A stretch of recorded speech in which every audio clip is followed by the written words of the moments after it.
Hello and welcome. I am Scrapperlock and this is American Truck Simulator. Let's Rant with Scrapper. We're getting ready to do part 2 of our GMs versus challenges versus players and challenges discussion, but we're in the middle of a trip carrying a forklift from Oklahoma City to LA. Just so you can look on the map, you can see we started over here in Oklahoma City.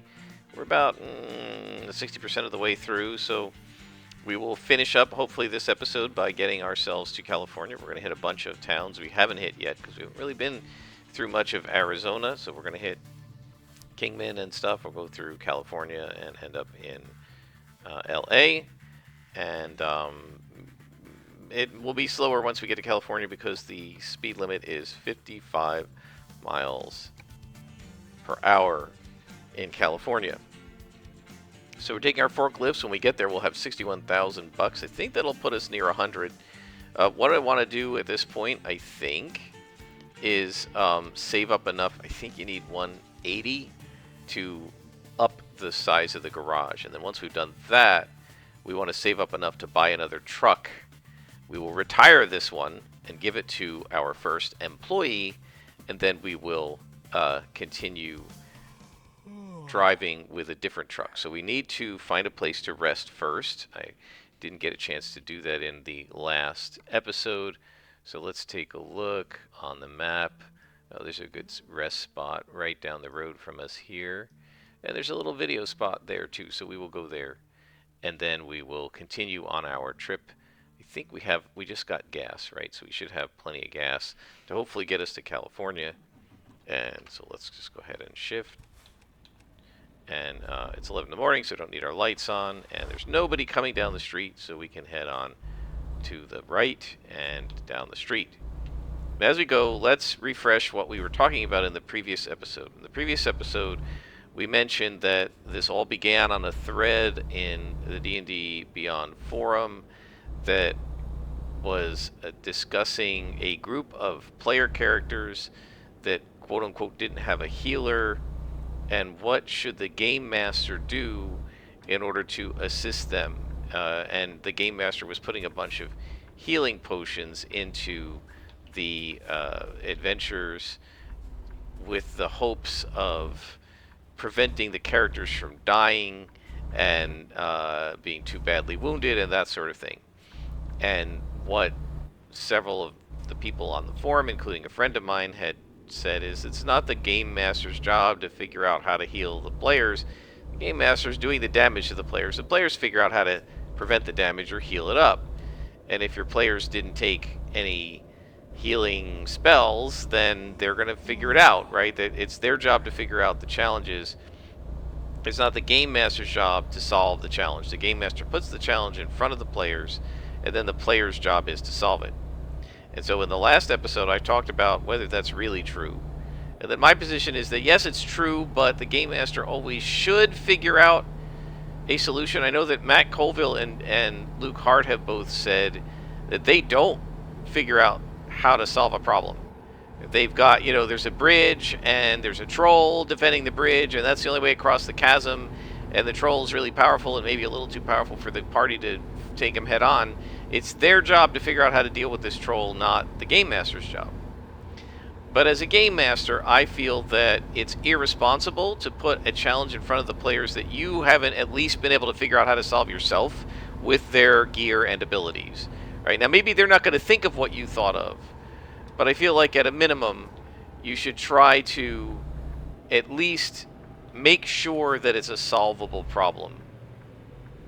And that's what I try to do. And so that's what we talked about last time. And I also said if it is a problem of the players making, then I don't feel like that.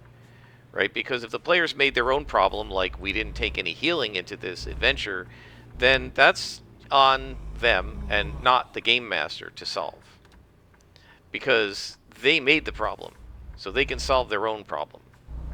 But if it's a challenge set by the game master, then as a game master, I try to make sure that I can come up with at least one solution. So that's what we talked about the last time. Now we're going to pause here. Let's see. So this is a rest stop, but I also want to see if I can get a video, because we do get a little bit of a credit. And eventually, when you get all the video spots, you do get a badge. So let's go ahead and grab this video here. Turn off the engine and hit A. This is just the Arizona Welcome Center, and I guess because it's really pretty, they like to, you know, show it off a little bit. That's enough. We're not going to sit for the whole thing. And then what I'm going to do is I'm going to disconnect. We'll come back for this thing, but I'm going to disconnect since it's a good spot to park, and we'll drive over here and get to where there's a rest stop, and then we can just back up to pick up our forklift later. This is a great trick that I learned from the guys on the Steam forum, so that you don't have to like try to navigate your rig into this spot. Now, I'm sure a lot of people would say, well, that's, you know, part of the fun of it is navigating the rig into that spot, but I find it largely just frustrating, so I'd rather do it this way. It's a little easier. Make sure we don't hit this target truck. We just back up, pick up our rig, and we can continue. So what I want to do now is talk about, all right, how do you know, like, how do you set the challenge in the first place? It's fine to say that you should figure out a solution. But what happens if, like, you're trying to figure out the solution and okay, well, it's actually a little too hard for the party, or maybe it's too easy. So how do you decide how hard to make it? So the question really is, how does one calibrate the difficulty of the challenges for the players to overcome? How do you make it so that the challenge is interesting and engaging, but not ridiculously hard, so that the players can actually do it, or so easy that they're bored? And so one of the people on the D&D Beyond forum had a great sort of description. And what he said was that, and we're going to use, say, the example of Dungeons and Dragons difficulty class for some kind of skill or ability checks. Right? And the way it works in Dungeons and Dragons is the difficulty class is the number you need to roll or higher in order to succeed. So if the DC is 10, you have to roll a 10. You're rolling a D20, and you're adding whatever bonuses you may have, a proficiency bonus if you're proficient with the skill, which would be maybe 2 or 3, 4, depending on how high level you are, and then potentially an attribute bonus, an ability score bonus from the ability that's tied to the skill. So if it, say it's a dex-based skill and you have +2 dex and +2 proficiency bonus, and you're proficient with dexterity, with that skill, like, I don't know, acrobatics or whatever, you get +4 with it. So he said, you know, the average player in most checks is going to have around a +3, +2 to 3 for most checks at low levels. So he said, let's say you've got a pit trap, and so there's a chance when you walk over the pit trap, this is a sort of standard trap, there's a trap door is going to open and everybody falls in, unless they make a dexterity saving throw and they manage to get out of the way. And so, you know, some people are going to be proficient with saving throws, some people aren't. If it's a low-level party, the average bonus is going to be 1 or 2. So he said if you make the difficulty, the DC of the trap 30, it's no fun. No one can succeed at avoiding that trap. There's no point to even rolling, because the highest anyone could get would be a 22 or 3. Maybe 25, if they got a lot of bonuses and they get lucky and they've got some sort of feat. So 30 is impossible. You may as well not have them roll. That's no fun. On the other hand, if you make the difficulty class 5, unless you roll a 1, everybody's going to make it. So it's not possible to fail that either. And he said that's no fun. On the other hand, if you make the difficulty class, say, a 15, it's now hard to do. You're going to have to roll a 10 or higher on the die and add some bonuses to get to that 15. Most people are going to probably have to roll about a 12. So there's a chance to escape it, but the majority of the party will probably fall in. And there might be a chance to see it beforehand if they're looking carefully, and that sort of thing. So he said, DC 30 impossible, no fun. DC 5 unfailable, no fun. DC 15 hard but doable, now it's fun. Then he said, now we look at the falling damage from the trap. If the party falls 700 feet and they take 70 d6 of damage, which is going to average like, I don't know what, right? 200 hit points of damage, and they only have 10 hit points. That's no fun. They all died. It's instant death. On the other hand, if they only fall 5 feet and their top of their head comes out of the trap and they can still see the hallway and they don't take any damage at all, that's no fun either. But if they fall 20 feet and they take 2d6 of damage, where they're going to average 7 and they all have about 10 hit points, some of them might take 10, 11, or 12 and be dying, and some of them are going to take only 2 or 3 and take very little damage, and then they have some healing spells, or they can do medicine checks to help each other. Now it's a challenge. It's fun. It's doable. It's survivable, but not harmless. It's dangerous, but not instant death. Then he said, now imagine getting out of the trap. If the walls of the trap are covered with a frictionless surface and it's a DC 30 to climb out, again, no fun. If the trap's only 5 feet deep and you can just step out of it, no fun. But now if it's got some ridges and buckles to the walls, and somebody with high dexterity and climbing can tie a rope to himself and make some checks and DC 15 and maybe get out, and then use the rope to pull everybody out, now it's fun. Again, because you can do it.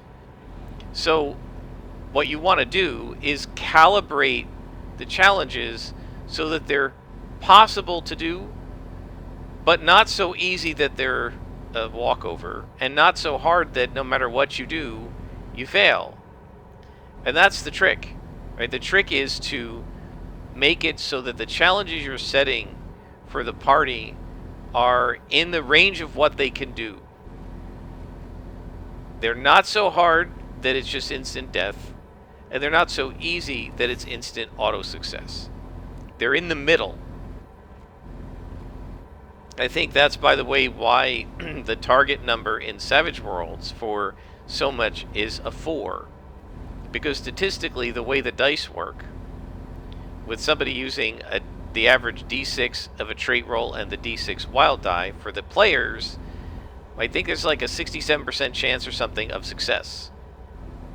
Right? Because let's see, I think I can calculate it. It's 50% chance on the wild die, right? And then if that one doesn't make it, there's a 50% chance on the other die. So I guess it's a 75% chance of success on a d6 trait roll. But there's still a 25% chance of failure, and there's a small chance, 1 in 36, that you're going to crit fail, which is double ones. When you roll snake eyes, you're done. You've not only failed, you've crit failed, and you can't keep re-rolling. Right? And they have bennies that allow you to do re-rolls, right? And the GMs can give bennies to the players, but they can also give bennies to their wild cards, right? To the bad guys. And so the way it's set up is that you're going to succeed most of the time, 2/3 of the time, 3/4 of the time, but you're not guaranteed to succeed. And if it's a hard challenge, the GM might give you a -1, or if you're wounded, it might be -1. And so the default way it's set up in Savage Worlds, the default way it's set up in Champions, where you're rolling an 11 or less on 3d6, which is about a 55 or 60% chance of success, is you've got slightly more than a 50-50 chance to succeed, but it's not a guarantee. And the bonuses might give you a better chance. Penalties might give you a worse chance, but you always can still succeed. You always can still fail. Right? Same thing in Champions. 333, 666 is an automatic failure, and 111s is an automatic success. So you can always possibly roll one of those. It's a lot rarer than rolling double ones in Savage Worlds, or a natural 1 or natural 20 in D&D, but they try to design these games so that at their default, there's a chance to win and a chance to lose. It's not guaranteed.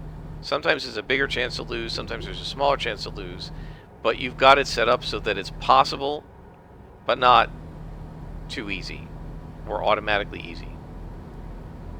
And so that's where you have to kind of look at the bonuses of the player characters, and this is what I did in D&D. When I started at level 1, a lot of the DCs were 10, 11, 12. Right? If it was fairly easy, I'd give them a 10. If it was a little harder, I'd give them an 11. If it was very hard, I'd give them a 12, maybe a 13. Then as they progressed, the DCs for a lot of things became just 12 and 13 by default because they were better. They had better bonuses. And if it was harder, I'd make it a 15 or something like that.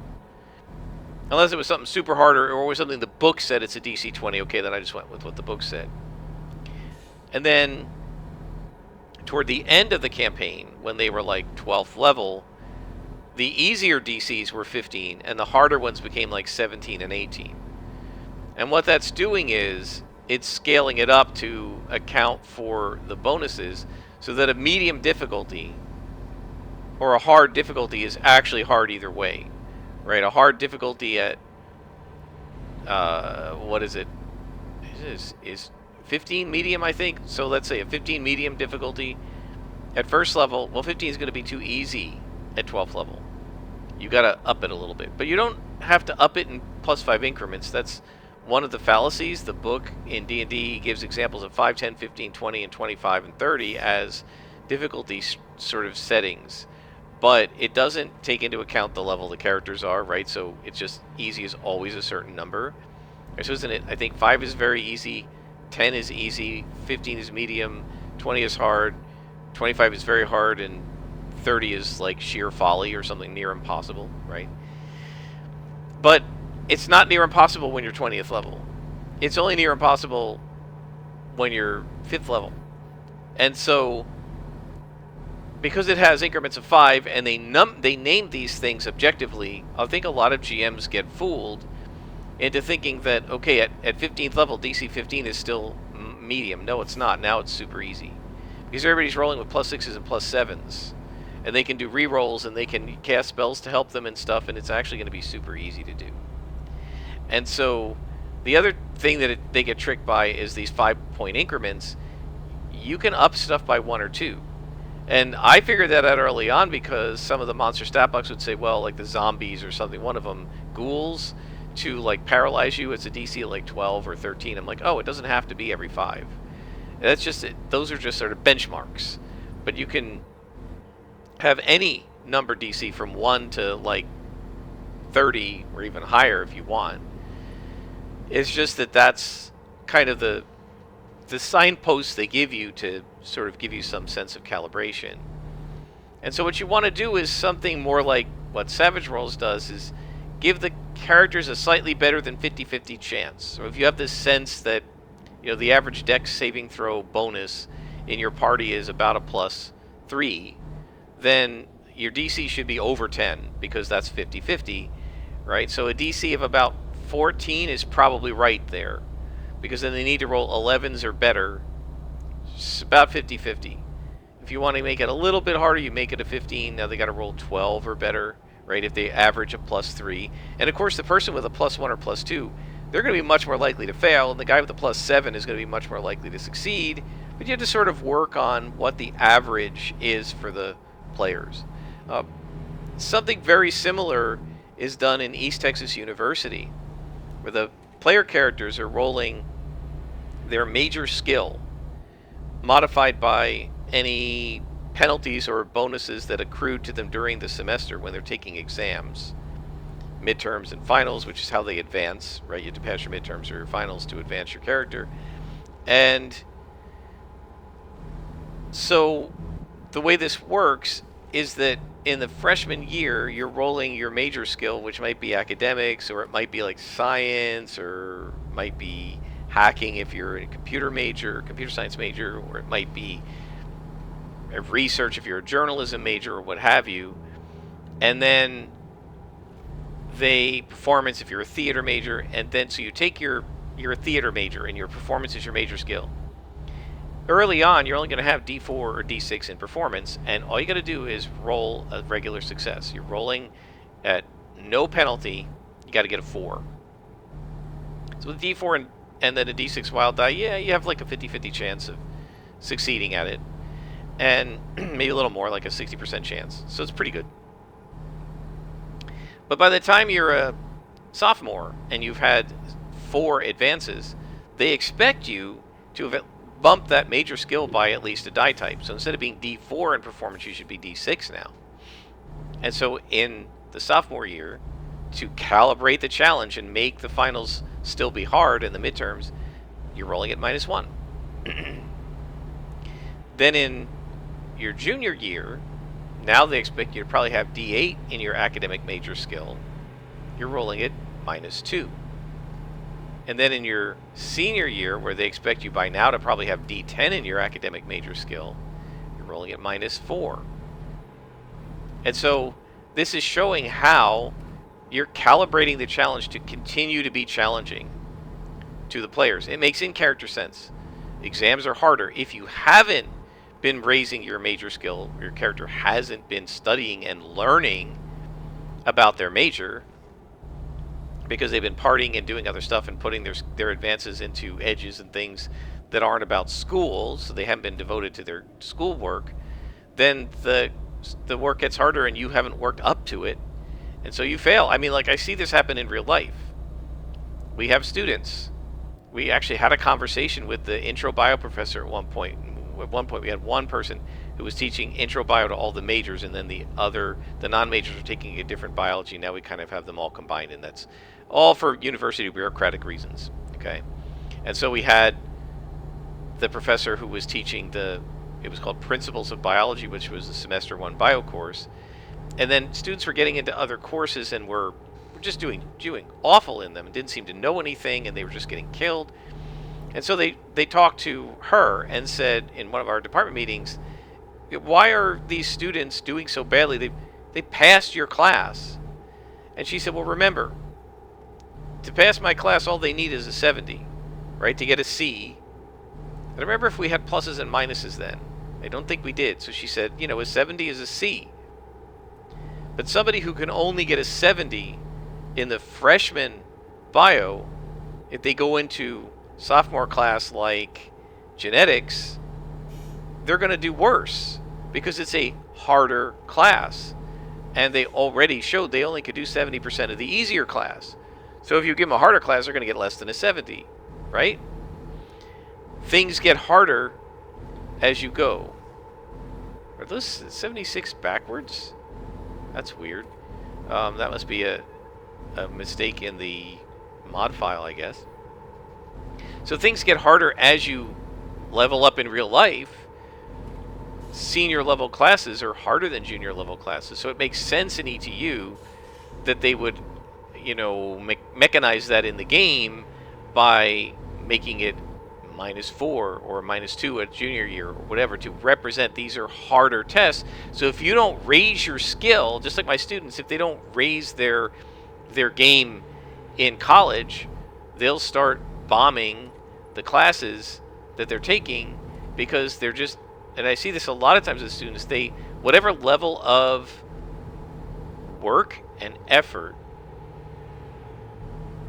gives them a passing grade.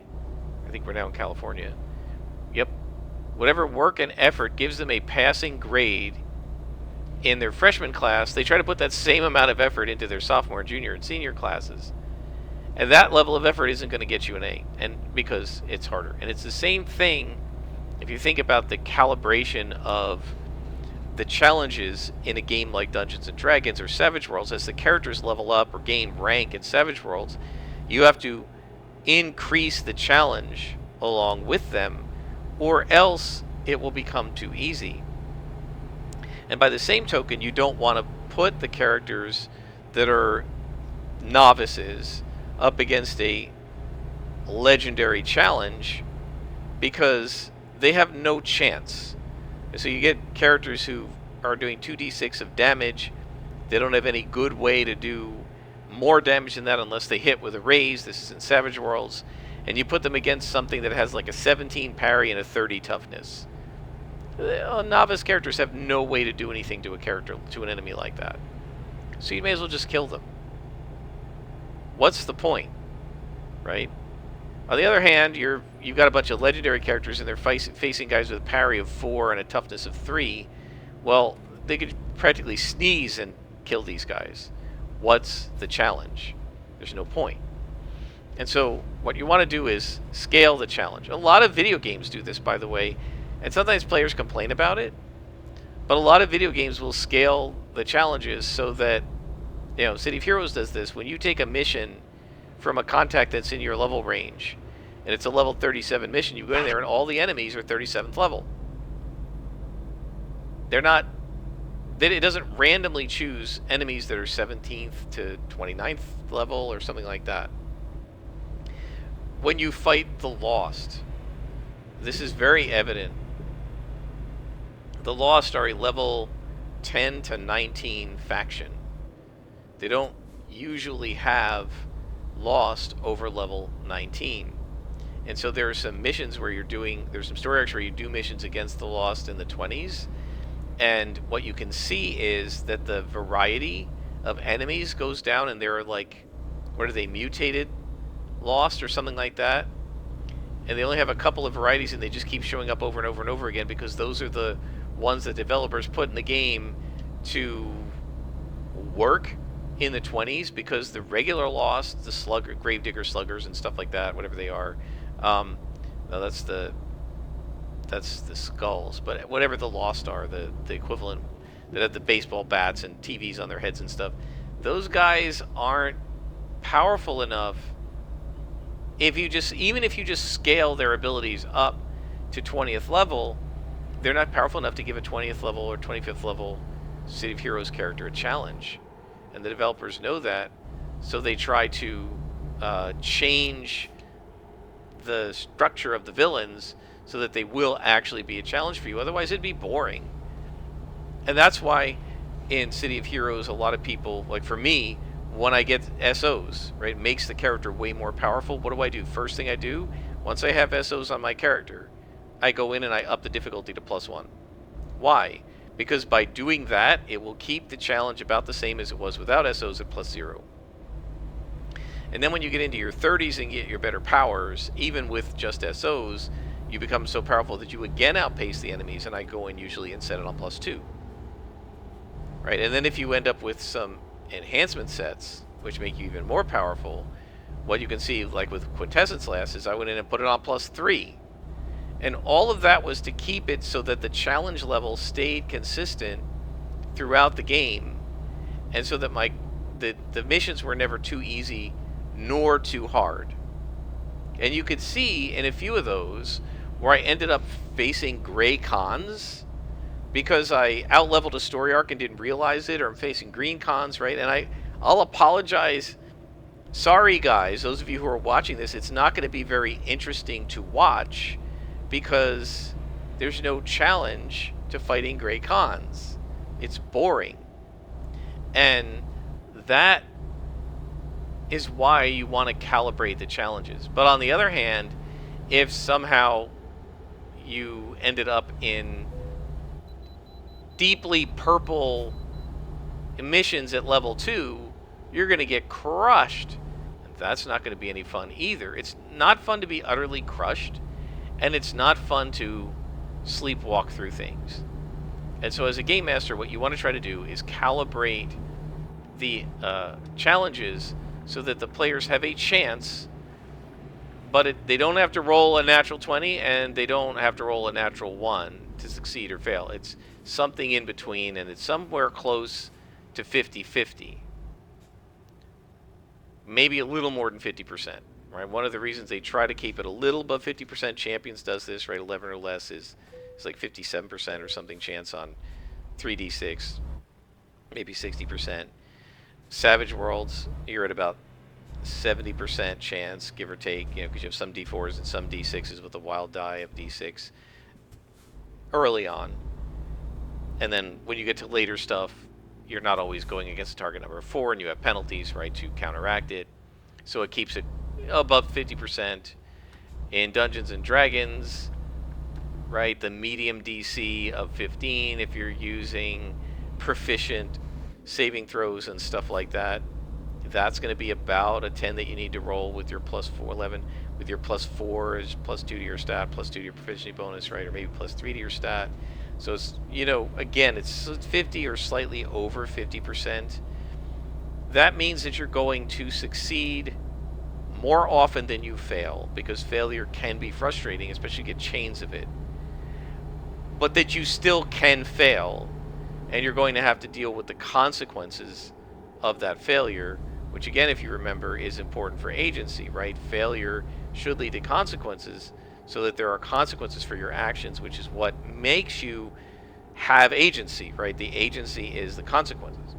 So then the other thing we have to talk about, the other wrinkle to this, is that agency, and the fact that, yes, you want to try to grade or calibrate the challenges so they're doable for the party, but what you don't want to do is set up the challenges so that no matter what the party does, everything's always doable, and they can't ever get in over their heads, because that takes their agency away. Part of the agency is the ability to get in over your head. So the expected challenges that the GM is setting, right? You're going into a dungeon and there's several traps and a couple monsters, and you set those up to be doable. And you expect the players to take a couple of short rests and a long rest, and you even put a spot in the dungeon where they could do it. The players decide they don't want to take rests, and they want to do this without rests. And they're not going to use the room that you gave them that's an obvious resting place to rest. You then don't need to downgrade the difficulty of the encounters. That is a decision the players made, and in order for them to have agency, they have to suffer the consequences of that decision. Because otherwise, if they can make a decision and you soften the blows to help them with an unwise decision, then you've taken their agency to make an unwise decision away from them. So if you're just setting, this is sort of like my answer for whether you should come up with a solution or not. If you're setting a challenge that you decided you want to present the players with, it's important for it to be at least potentially solvable, and you should make sure that you can come up with at least one way to solve it so that you know it's solvable. And then if the players figure that out or do a different way, doesn't matter, but you at least know that it's a solvable issue, right? It's a solvable problem, a winnable battle, potentially. When you set it, I think it's fairly important to do that, with some exceptions, right? You may have a circumstance where what you want is to set up an unwinnable battle, present it to them that way, let them realize it's probably unwinnable, and then let them figure out how to avoid that battle. And that could be the challenge, and that's all fine. And it's important that you should make sure that there is a way out of these things if you set the challenge. But remember, I said, if they set the challenge, if they make the decision to do something that's maybe not very wise, like not having any healers in their party, you don't save them from their own choices, because then that takes away their agency. Their agency consists of them being able to make choices that matter. And for the choices to matter, they have to have consequences, both good and bad.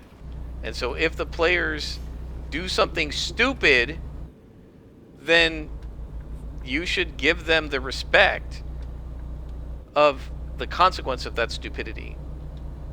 And you shouldn't try to save them from that. When my players in the Shrine of the Kuo-toa, after spending hours planning out how not to bring the whole base down on themselves, panicked, I guess, or decided to take a shortcut and started hurling fireballs in sight of the guards and caused the alarm to be sounded and the base to come down on them, I did not stop them from that. I let it happen because they were stupid.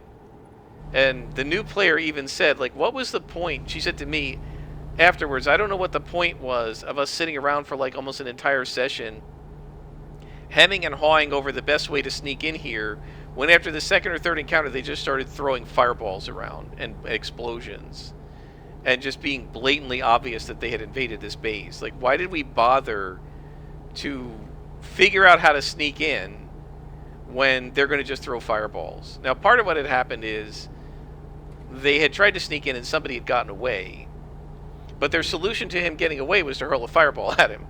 And I told them up the hallway you could see some of their guards and they're looking down with interest, but they haven't kind of clocked what you're doing yet. They're just looking curiously down the hallway, and then wham, fireball. I said, okay, well, now all these guards are going to come after you. Because they looked down the hallway, they were like 150 feet away. So it took them a couple of rounds to get there. But they could see them. And I said, these guards are looking. And they're like, yeah, fireball. And they threw 2 fireballs. Okay, now this is a serious threat. So the alarm happened in the whole base. Now, my mistake with that was running it as a normal battle. I should have said, okay, we're going to do a skill challenge.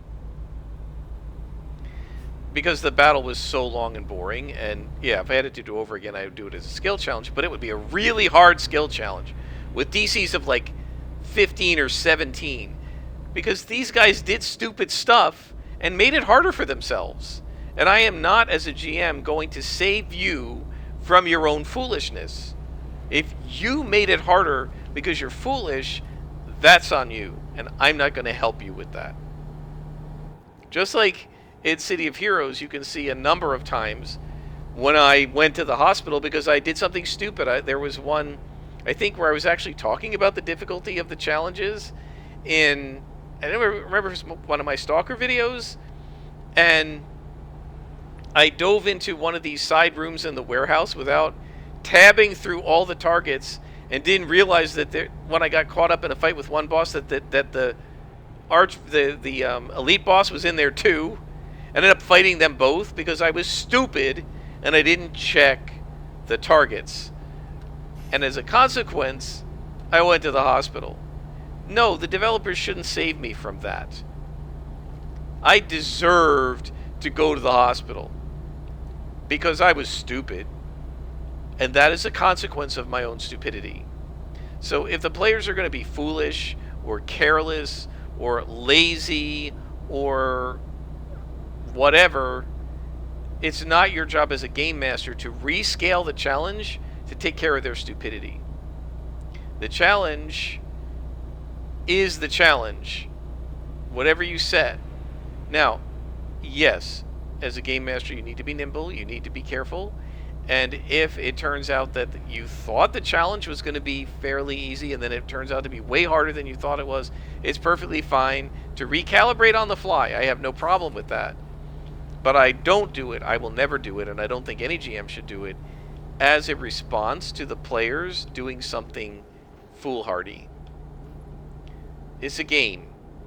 And part of what makes it a game is that you should be figuring out how to play your character properly, and that means both role-playing it and not doing stupid stuff.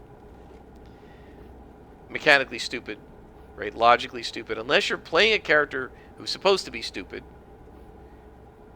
that's different. But if you're playing a character who's supposed to be intelligent, supposed to understand things about the world and the like, and you just do dumb stuff, or do mechanically dumb stuff, that's on you as a player, and as a GM, I'm not going to save you from that. Are we getting off here? It said Los Angeles. I can't tell from the GPS the way it's arranged. Yeah, I guess we are getting off here. Oh, man. Alright, so I'm going to have to slow down, let this car go by, and then I'll come over. Tailgated him a little bit, but I shouldn't have gotten out of this lane. So, yeah, I think that... Oh! Well, detour. So we're not going to be able to get out where we have to get out, so it's going to have to detour me around. So, what's it going to do? Is it going to send me someplace stupid? Because that's what it often does. Wow. It doesn't look like there's any other way. I don't know if this is an intersection. It doesn't look like it. Can we... No, it doesn't look like that's an intersection. So the only way to go is to go all the way down and come all the way back. Okay, I don't know if you're going to be able to see the end of this trip, guys. We'll see. So yeah, I think that one thing it's very important to make sure that you do as a game master is allow the players the freedom to make mistakes and allow them the freedom to make it harder on themselves. Have enough respect. Oh man, are we going to run out of gas? Have enough respect for the players that you respect the fact... Oh my gosh, we might actually run out of gas. Let's mark that. That you respect the fact that they... How many miles is this? 100 miles. I think we got enough gas for 100 miles. That you respect the fact that they can make mistakes as well as be smart, and that just like you're going to allow them to benefit from the good decisions they make, you also should allow them to suffer from the bad ones. And so I don't think that you need to recalibrate for player foolishness or carelessness or just lack of consideration of possible consequences. As a GM, I don't think that's your job. I think your job is to, when you set the challenge, make it solvable, assuming they don't do stupid stuff, and then let the game, go where it goes. It sort of reminds me of Stephen King when he was talking about writing, and I may actually make a video about writing and storytelling because it's tangentially related to this kind of topic. And we're getting close to November, which is supposedly National Novel Writing Month, NaNoWriMo.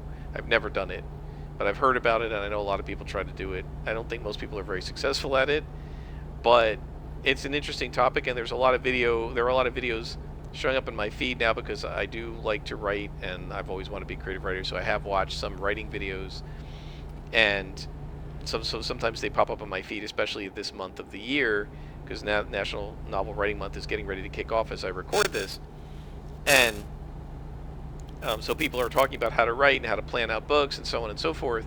Well, Stephen King's method is, he said, he just starts with a few interesting characters in an interesting situation. He starts with a premise, basically, and then he starts writing and says, let's see where it goes. He doesn't plan it all out ahead of time. He puts them in a situation and let's see where it leads. And what I'm saying is the same sort of thing with your players and your player characters. As a GM, you figure out what's an interesting situation to start them in. Put them in that situation and then see what happens. And so the situation should be solvable, right? The thing that you set them up to do should be solvable. But once they're in the situation and the narrative starts to flow and they start doing stuff, it's no longer on you to make sure all the stuff they do ends up successful, right? Or even possible. If they, jump off a cliff 300 feet in the air with no flight and no gravity manipulation powers or levitation, and they just go splat, well, that's on them. It's not your job to make the falling damage survivable, right? So the pit that I was talking about, you don't want it to be 30d6 of damage, but you don't want it to be no damage. You want it to be survivable. You designed that pit. You put the trap in there, and it's not necessarily on them that the trap is there.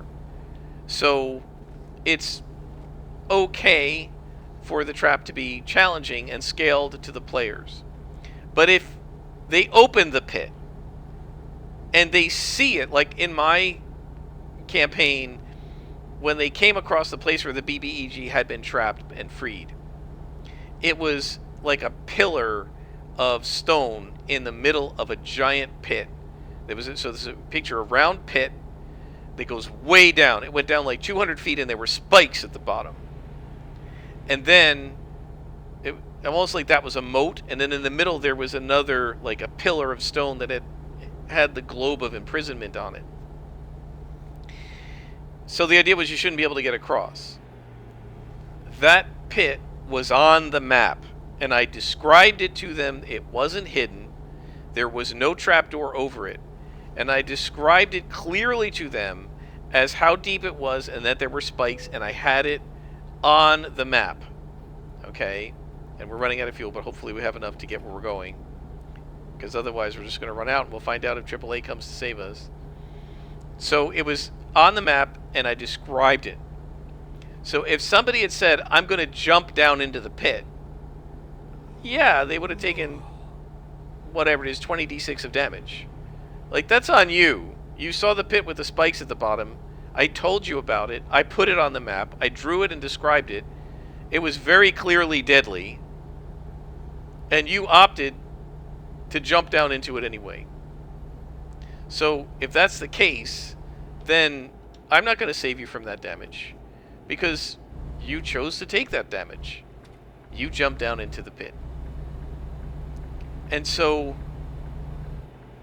it's not the case that you have to recalibrate every single challenge, that every challenge is survivable. Because some of the challenges are ones that the players inflict on themselves. And then, it should just be what it is. You shouldn't make it purposely lethal. Right? But I remember somebody telling me a story of the players were in, I think they were in the Underdark. And they had been dealing with some Dwargar, which are the Dark Dwarves. And they were dealing with them, and they had fought them, and they came to this, like, chasm where there was, like, a bridge over the chasm, and what the setup was supposed to be is the players needed to get across the bridge. And I don't know if it was something they did that triggered this, but the GM narrated that while they were standing there trying to figure out how to get across the bridge, they discovered that there was a dragon fighting the Dwargar. So the dragon showed up and started flaming the Dwargar, and it was whichever kind of dragon it was. It might not have been flame. And the Dwargar were shooting arrows at it, and they were very ineffective. And the dragon was like roasting them or whatever, breathing them. And what the GM expected to happen was for the players to use the distraction of the dragon fighting the Dwargar to run across the bridge. And he was going to have them make skill checks to get across the bridge. What happened instead was that the players decided to fight the dragon. And they went off and they like, I think they picked off the Dwargar from behind, and then they got into it with the dragon. They just, I guess, assumed that because the dragon was there, it was there to fight. And the GM tried to kind of hint to them, this isn't really meant for you to fight, this is just a description. But no, they wanted to fight it, and they all got killed. And then they said the GM was a bad game master for killing off their characters. No. You're playing whatever they were, 4th or 5th level player characters who are nowhere near powerful enough to fight an ancient red dragon. The dragon shows up almost like a boon to distract the Dwargar so you can run across the bridge, which is your goal, because your goal is to get across this bridge and do whatever it was they were doing. Your goal wasn't to fight the dragon. You guys chose to get all distracted and fight the dang dragon when you didn't have to. That is on you. So, no, the GM didn't have to say, well, it looked like an ancient dragon, but the stats were a young dragon so that it's fightable. No, not at all. It's the player's fault that they got into that fight. Because the GM didn't intend it at all. All the GM was trying to do was give them a way to avoid a fight. We've now discovered the Peterbilt garage. There we go. Which we can come into to rest. So I think what we're going to do is do that. So let's see. How do we get into this gas station? I think what we're going to do is pull into the gas station. Here. Yep.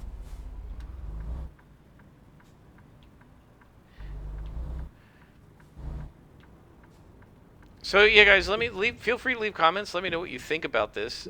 Do you agree with me that the GM should not recalibrate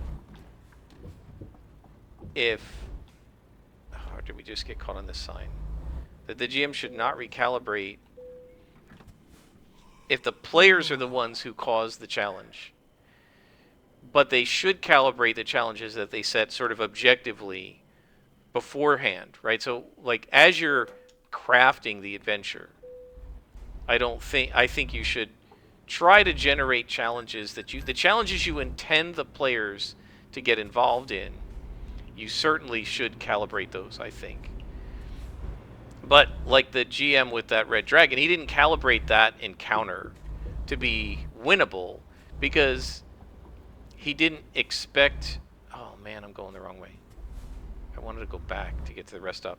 He didn't expect the players to get involved in that battle, right? So why would you calibrate it to be doable?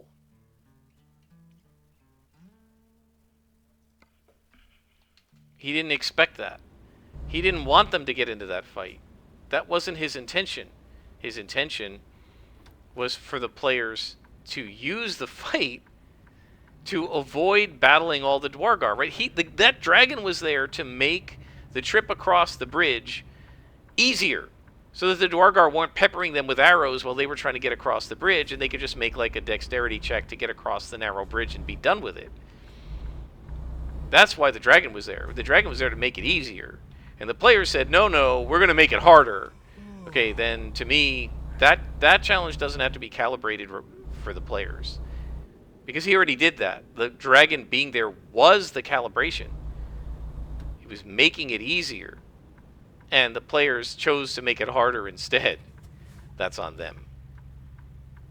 So let me know, guys, what you think. Do you agree that when you set the challenge objectively, if it's one you intend them to surmount, like there's going to be a skill challenge to get from the town to the dungeon, that should be a doable challenge. It shouldn't be easy, 5 DC. It shouldn't be 30 DC. It should be whatever, 12, 13, 15, whatever you think is appropriate to the players. And sometimes what I'll do in skill challenges in D&D is I'll set different DCs for different skills. So I'll say if you're using survival or perception or nature here, those checks are a DC of 12. If you're going to try to use something like, I don't know, like if somebody says I'm going to use persuasion to persuade the other player to use their survival roll better, okay, that's going to be a pretty high DC because you're not actually doing anything, right? So you have to, like, what I try to do is set the DC for the players, but I'll also say, okay, here's a list of skills that you can do with a DC 12 or a DC 13. You can use other skills if you come up with a creative way to do it, but the DC will be a little higher because they're not necessarily skills that were meant to be used in this way, right? Like Arcana or Medicine or something like that. So like, I'm going to use Medicine to make sure that I find all of the poison ivy so that we don't get rashes.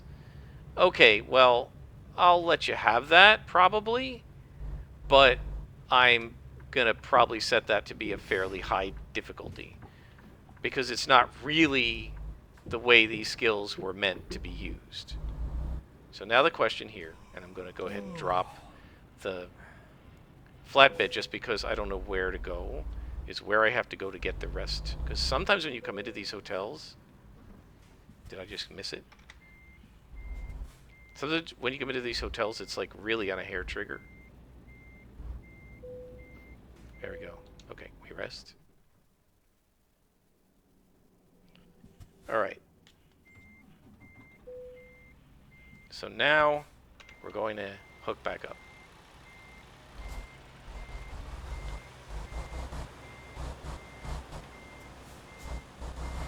Yeah, and I know it's illegal to block the traffic like that, but I don't care. Okay.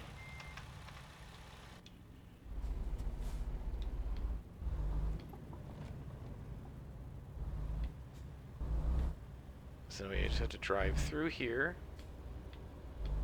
Hopefully not hit this. There we go. Come out the other side. Make sure we don't get hit. I can never see properly without moving into third person.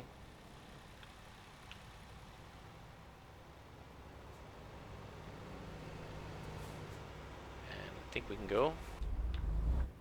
They're just gonna have to wait for us.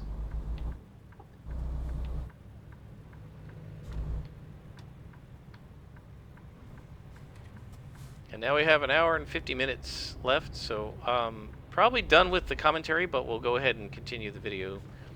Actually, what I'll do is I'm going to pause the video here, and then I'll bring you guys back when we're near the destination. Alright, folks, we are back. We are nearly there. And we're just going to turn left here.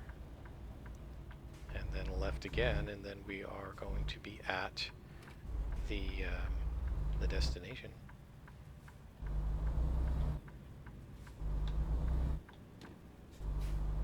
I definitely like this mod where you get the real stuff. Amazon, Midas, Pep Boys.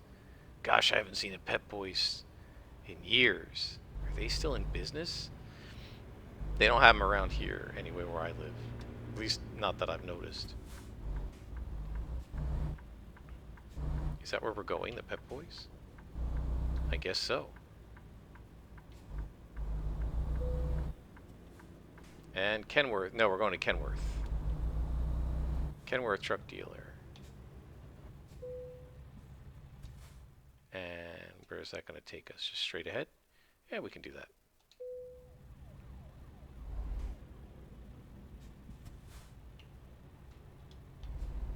It's going up this way. Oh, this might be really hard to navigate. I might have to just bail on this one. We'll see. Let's see if we can do it. Got it. Okay. So let's take a look. We use 283 gallons of fuel to go 1,500 miles. You can calculate our fuel efficiency from that. We got 4,000 XP. That should level us up nice and comfortable. Level this up twice! Excellent. So we got 2 more skill points to apply. Let's go ahead and improve the fuel economy, and let's start taking some... Well, let's not do hazardous yet. Let's go back to the high value for now and apply it. We are now a level 10 workhorse driver with a 3.3 rating. Let's take a look at some stuff here, guys. Let's take a look at the garage manager. So that we can take a look at our goal here. We have one in Oklahoma City that's a tiny garage. So we don't have any extra slots. We got to put a truck in a slot before we can hire somebody. In order to upgrade it, we have to have 180,000 bucks. So the first thing we're going to try to do is get ourselves to 200,000. We got 108, not 180, because we don't want to end up with no money. Now again, you could take loans. I just hate doing that. So we're going to try to get another 92,000. Probably it's another 2 or 3 jobs away. Then we have 200,000. We will upgrade. This will open up these 2 slots to put trucks in. Then we're going to have to get to like another 150,000 to buy another truck. We will keep that truck. We'll pop this truck into this slot, and then we will go get a driver. And that driver will not earn us much money at first. But eventually, when you have like all these slots opened and full of drivers, and they're all driving and they've been leveled up so that they can take high value cargo and heavy loads and stuff, and you've got all these trucks, you start making a lot of money. I think somebody was saying they make like $5 million a week or something in game week, obviously. And yeah, so for right now, our garage is doing really well. A fully equipped garage should be making $20,000 a day, I guess, and we're making $35,000, so we're doing pretty well. Fully equipped 1-slot garage, right? A fully equipped 3-slot garage are going to say, well, you should be making 35 or something like that. A fully equipped 5-slot garage should be making 50,000 a day or whatever. At first, your drivers lose you money, then they sort of break even. It takes a while, and they got to get some experience in order to earn you money. But when you look at the drivers, do they have? We found some recruitment agencies, right? Haven't we?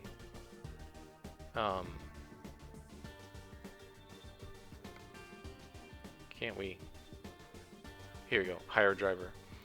So what you can see is, and this is basically the one recruitment agent we found, he's a 1.7. He's got a little bit of the just-in-time delivery and nothing else, and a little bit of hazard, and that's it.